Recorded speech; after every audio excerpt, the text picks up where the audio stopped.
What if we defy gravity with resin?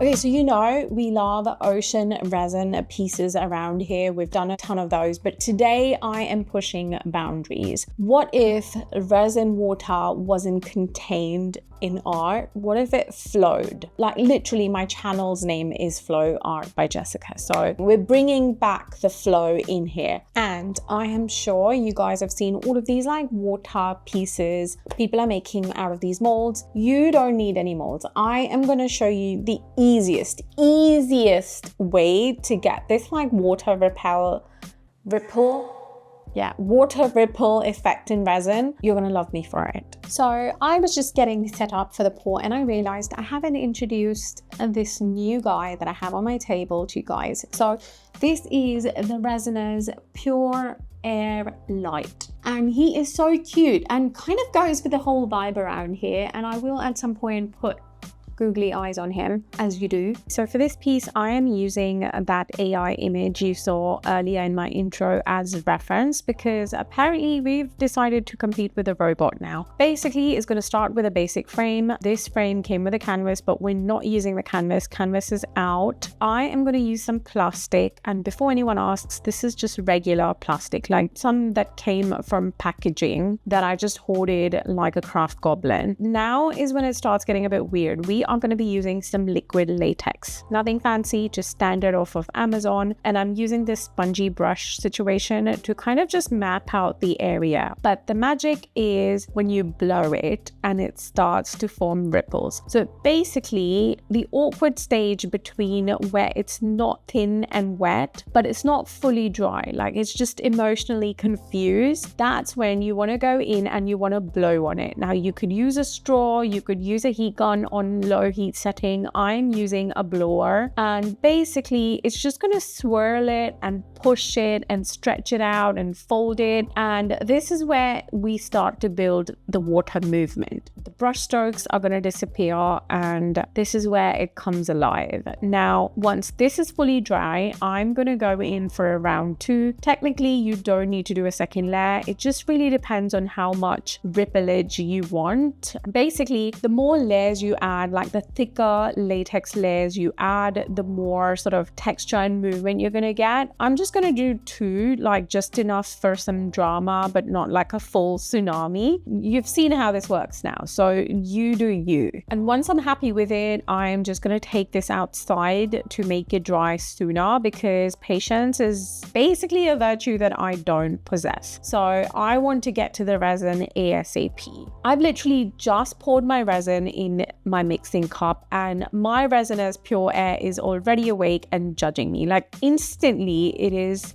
going at cleaning my air. It's turned amber. It probably will turn red as well. And the interesting thing is, because the entire time I was working with latex, like nothing, like no reaction, silence. Even though latex does have a smell to it, it obviously seems to know the difference between smells and actual VOCs, which is kind of impressive. But I just noticed that, so I thought I'll mention. Also, if you want like a full sciencey breakdown of this Purair Resiners machine, Evan and Caitlin actually did a proper test on this purifier, along with some others with like proper gadgets and machines and numbers and logics. So don't just take my word for it. Go check them out if you want to know the science behind VOCs and this purifier. My resin is tinted blue. I'm dumping it in, and I obviously have not mixed enough. I mean, I never learn. So we're going to do batch number 2, same energy. We're topping it up like nothing happened, and we leave this to cure. And I think you already know where this is going to go now. It is time for Skye's appearance, who, by the way, absolutely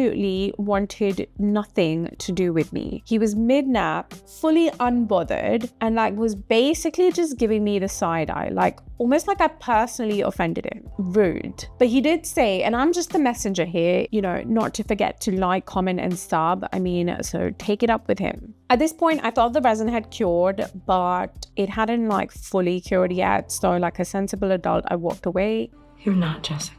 Came back later, and now we are actually ready. So first we get to peel off the plastic, which is already quite satisfying, but the real moment here is peeling off the latex. And my god, that is next level satisfying. It has unlocked a core childhood memory for me. You know, like the ones where you like put glue on your fingers, let it dry and then peel it off. Exactly that level of satisfaction, but make it adult and possibly more expensive. And this is our little water ripple situation. I'm not gonna lie, she's already looking stunning, but we have a lot more to do on this. So I'm gonna spray paint the back of this white, because when you've got like a light background, natural light kind of hits resin and reflects back through it, which kind of gives you that like water look, like actual depth and movement. So quick coat of white spray paint does the job for me, and it was easy, so I'm gonna stick with that. And right now we have these sort of like blocky edges from where we poured this upside down in the frame, and we're not having that, so we're gonna fix that, which means we're just gonna mix some more resin, pour it along the sides and fold over the plastic to kind of add that movement on the sides as well. And while I do that, I want to say a massive thank you to Civ Helen by Storm. Thank you so much for liking, commenting and supporting my channel. I see you, I appreciate you.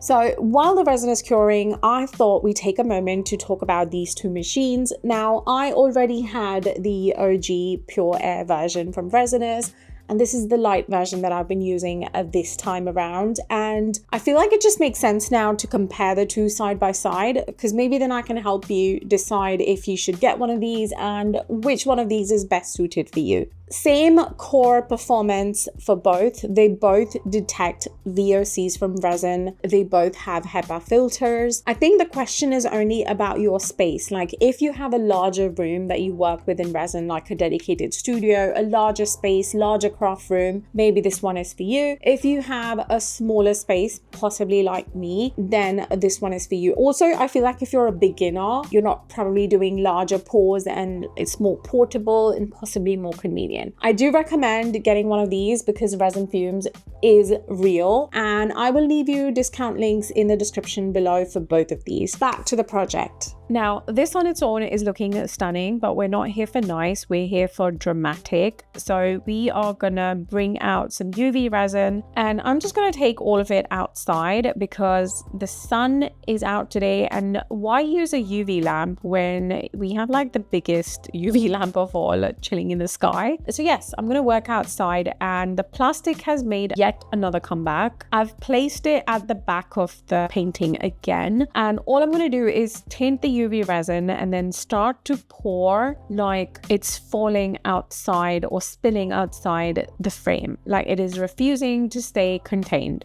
And this is when it stops being a painting and starts becoming a moment. So you just build on this and just keep pouring it out until you're happy. I'm even using some shards of cured UV resin from my cup and like sticking it down, kind of like making it look like splashing water. So just like build on the splashing situation as much as you like. And once I feel like I'm happy with whatever is happening at the bottom, like where the water is overflowing out, I kind of move up to the middle of the painting because I feel like I want to create that moment from when the water starts to kind of whirl and maybe like get all bouncy and just like get chaotic. So the trick for that is I'm going to lay down a bit of UV resin, give it a few seconds for it to thicken slightly, like almost like it forms a skin on top. And then I'm just going to use my stick and pull it, and it literally stretches and catches like ripples, and then you stop.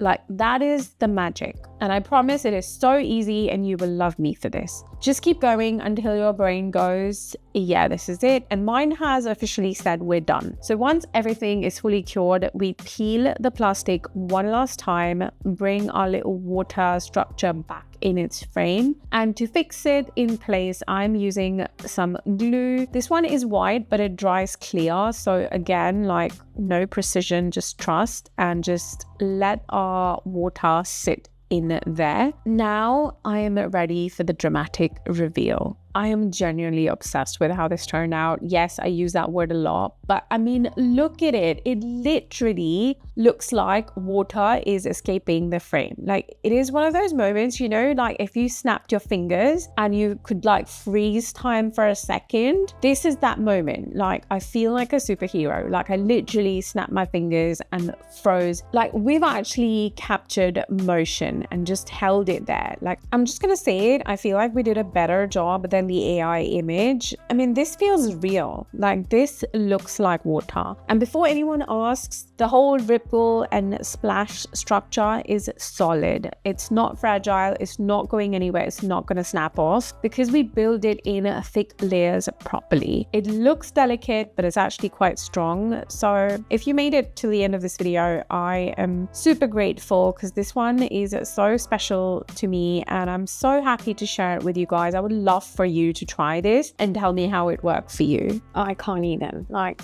I am obsessed. I can't stop looking at it. This is Flow Art by Jessica, and today it flowed. I hope you enjoyed this one. I'll see you in the next one.